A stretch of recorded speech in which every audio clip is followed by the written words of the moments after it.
असम के गुवाहाटी से एक परेशान करने वाली घटना सामने आई है, जहां एक शख्स ने अपनी मृत मां के शव को उसका अंतिम संस्कार किए बिना 3 महीने तक अपने घर में रखा, जिसके बाद वो जांच के घेरे में आ गया। इस मामले के सामने आने से पूरे इलाके में सनसनी फैल गई। रिपोर्ट्स के मुताबिक 40 साल के जयदेव ने अपने पड़ोसियों को यह नहीं बताया कि उसकी मां पूर्णिमा देव का 3 महीने पहले ही निधन हो गया था।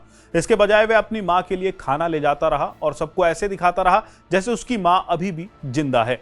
हालांकि उसके हाव भाव से पड़ोसियों को कुछ शक हुआ।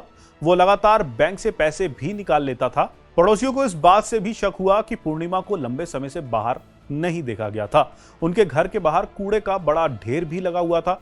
इन सब से चिंतित होते हुए उन्होंने जयदीप से पूछा कि उसकी मां कहां है। इस पर जयदीप का जवाब सुनकर सभी के हाथ पांव फूल गए। उसने लोगों को बताया कि उसकी मां मर चुकी है और वो घर की सफाई तब तक नहीं करेगा जब तक इसमें कोई उसकी मदद नहीं करता है। ये सब सुनकर पड़ोसी घबरा गए और उन्होंने पुलिस को इसकी जानकारी दे दी। जब पुलिस ज्योति कुची स्थित उसके घर पर पहुंची तो उन्होंने बिस्तर पर एक महिला का कंकाल पड़ा हुआ देखा। मृतक की पहचान 40 साल की जयदीप की मां पूर्णिमा देव के रूप में हुई। जांच से पता चला कि पूर्णिमा अपने पति, जो एक सेवानिवृत्त रेलवे अधिकारी थे, उनकी मौत के बाद जयदीप के साथ ही रह रही थी। पूर्णिमा के अपने पड़ोसियों के साथ काफी अच्छे संबंध थे, लेकिन जब वे कई दिनों तक नहीं दिखी तो पड़ोसियों को इस बात की चिंता हुई।